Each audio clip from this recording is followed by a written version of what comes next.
Welcome to our midweek special here on Sports Night Live, Bet Racing Nation. Regularly every week now, Tuesday and Wednesdays, we're doing some special features, and we've got two jump trainers to talk to later on this evening, Emma Lavelle and Charlie Longs, to look ahead to the season. We've also last week done Nicky Henderson. I'm pleased to say I'm joined to my left by Billy Blakeman.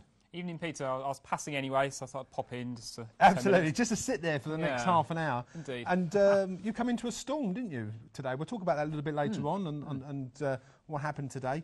In terms of the jump season, you looking forward to it?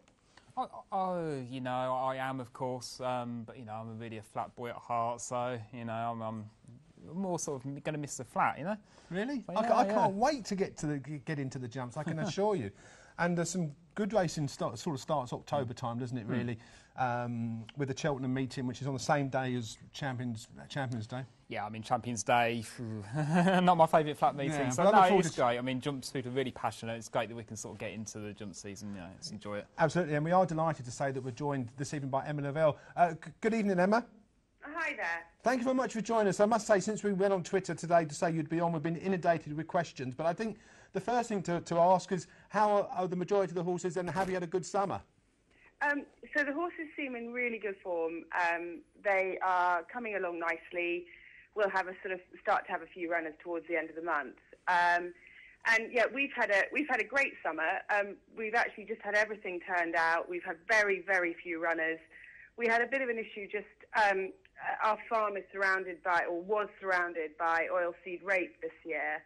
And it definitely had an adverse effect on the horses at the end of I suppose at the beginning of this season, if you like. So rather than trying to train them through it, we just turned everything away and had an old-fashioned summer, if you like, where all the horses were out, the staff were on holiday, and we all sort of coming in nice and refreshed and ready for action. Well, let's talk about some of your stars then. In terms of that's the first one, Shotgun Paddy, last seen in the National Hunt Chase. Is that a Welsh national contender, and is there a prep race for Shotgun Paddy? Yeah, I mean, definitely the Welsh national is his target. Whether we... I think he's on a very nice handicap mark, if you like. He's on 149, and yeah, he won the classic chase off 145. So I think we're in a nice position with his chase mark. So there is a small question at the back of my mind of whether we have a prep race for him in a hurdle even, and just save that mark for running over fence, running in the Welsh National. There are other options. If we had a very wet sort of early autumn, we could go to the Chepstow meeting in sort of beginning of October. So, you know, we'll see. There are plenty of options. But at this stage, you know, the Welsh National is our target, and we'll work around that for the moment. And another horse that people have mentioned is Lavelle. Obviously tried to give £8 to Sam Winner last December, fallen in the RSA chase. What are the plans with him? Hennessy, Charlie Hall? It's a difficult one to say at this stage. But yes, is the answer to that. I mean, right. That's sort of the way we'd be looking. I mean, you know, I know it was a long way out in the RSA when he fell, but he was still travelling beautifully at the time. You know, had he won the RSA or gone close, you know, we'd be sitting here now talking about the Gold Cup as his end of season target. Now, you know, we think the world of this horse, and I think he is. I think he's very, very decent. He's stronger again this year, and so, you know, I think we'll probably treat him as a horse at this stage anyway that the Gold Cup could be the end goal for. So I think let's see what happens after his first couple of runs. But as you say, I think the Hennessy would certainly be something that we'd think about. Charlie Hall again would be an option. The one thing I'd say about him is he's a horse that definitely wants nice-ish ground. So you know, if we were looking like it was going to be very wet and very soft, I wouldn't be in a rush to run him, you know, early, sort of in the bog of the mid part of the season. And they've got Times Remembered, of course, who's run well behind Whisper in the Coral Cup, 6th in the Coral Cup. Plans for Times Remembered, possibly chasing, or? Yeah, he'll go novice chasing now, and I think he could be very decent. He ran some super races. You know, he won a Grade 2, he was second in a Grade 1. Over hurdles, I think he's as tough as they come. He doesn't care if the ground is good or heavy. You know, and I think the one issue he did have last season is he could be very casual with his hurdles, but I think he'll respect his fences considerably more, and so I'd be really looking forward to him going novice chasing. And there's a couple of other horses, obviously nice horses in Kangaroo Court and Moss Park. What's the plans for those? Well, Kangaroo Court very sadly died of colic in the summer, so it was just really, really sad. But we couldn't do anything to save him, and so he's not with us anymore. Right. Moss Park, he's another that will go novice chasing. He won 3 over hurdles last season, including the Sydney Banks. Cheltenham was a step too far for him. It was just too much for him mentally. He's a big baby of a horse, and so he's had a lovely summer out. He again is bigger and stronger, and he'll go novice chasing.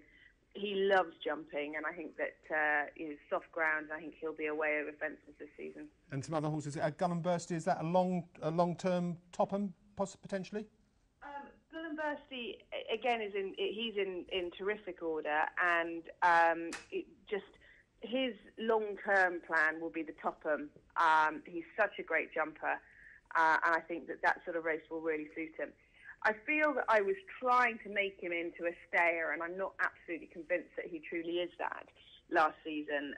He won over two 5.5 round Market Raisin, and I think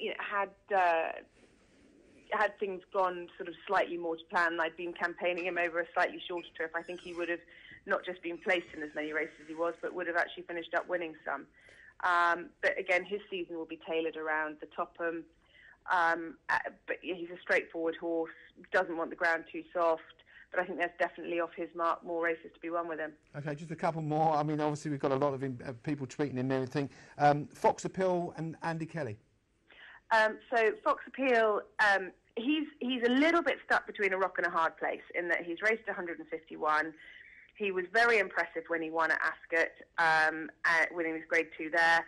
And in fairness to him, when he was only, he wasn't beaten far at Kempton when he was third in the Pendle, and the winner went on to win at Aintree, and the second won at Punchestown. So again, he was one of the top novice chasers of last season. I think we will campaign him at 2.5 miles. In actual fact, I say that my main sort of, or my thoughts with him at the minute, we're going to run him at Market Raisin probably in the race that Boogler won last year, their sort of big handicap at the end of September, and see if he can win that, then off his current mark, then there would be a chance you could think he might be better than a handicapper. If not, we'll find our mark and have a look at some of the valuable handicaps through the season. And I might be wrong, but have you now got Eduardo Soul from Paul Nicholls? I have, yes. And I mean, he's an absolute joy to deal with. He really is. He's a lovely horse. Again, you look at his profile, and he was as tough as nails. My plan is, if everything is right with him, that we'll go back over fences this season. I think they had some sort of niggly problems last year, and so he stayed over hurdles. But obviously, his performance winning the Red Rum Chase 2 years ago was immense. So he will go over fences, back over fences, if all physical things remain good. OK, and then there's a few. Are you still there, Emma? Yeah, still yeah, and you've got a couple of nice 3-year-olds. I mean, I looked through your website. I don't know if the plan to go bumping with some of these, but you've got a few younger horses as well. Yeah, we've got. It's funny. At the end of last year, or the end of last season, we've sort of had a big sort of moving on of some of the older horses that had probably just started to enjoy racing less, but had futures doing other things. So rather than just keeping going with them, they've sort of gone off to do different jobs. And so sort of in the restocking process, we have got a lot of young horses this year. I'd say of the store type horses that we've bought, the idea would be to be running them in bumpers towards the end of the season. There's a very nice Westerner called Chelsea Flyer. I like him a lot at this stage. So I think that there are some nice youngsters coming through. On other 3-year-olds, we bought a couple in France. A nice a 3-year-old by Smadoun, same sire as Lavelle, called Akadoun. He's pretty precocious, and I'd say he'll probably be out a bit quicker than some of the others. OK, and hopefully you can match last season's tally in October and November, because it was absolutely a terrific. I mean, some of the horses that are you worried about the handicap marks now? Because obviously you had such a great time then. Is that a concern? I think it probably is for a couple of the novices going forward. You know, the likes of Fox Appeal, you know, that have done really well as novices, and then suddenly it's a big step up into the next level. You know, a few of them I think probably are just as high as you'd want them to be. But you know, hopefully they'll take the next step. But we've got some nice novices from last season, you know, going chasing, and a few sort of others, you know, like you mentioned earlier, Andy Kelly, Junction 14. They're horses that showed plenty.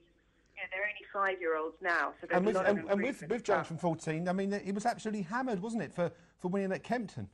Yeah, he was absolutely hammered. You know, hopefully he's still improving, and I'm going to leave him over hurdles actually for another season because he is only 5, and I don't think it would do him any harm. But we'll see. You know, we'll see whether the handicap is right or you know, or whether. Yeah, they always say they are. We're going to struggle. They always say they are, but we'll have to see. I really appreciate you giving us the time this evening to go through the majority of your horses. Obviously, there's many more that we could have spoken about, but thanks very much indeed, Emma, for your time this evening. No problem at all. Thank you.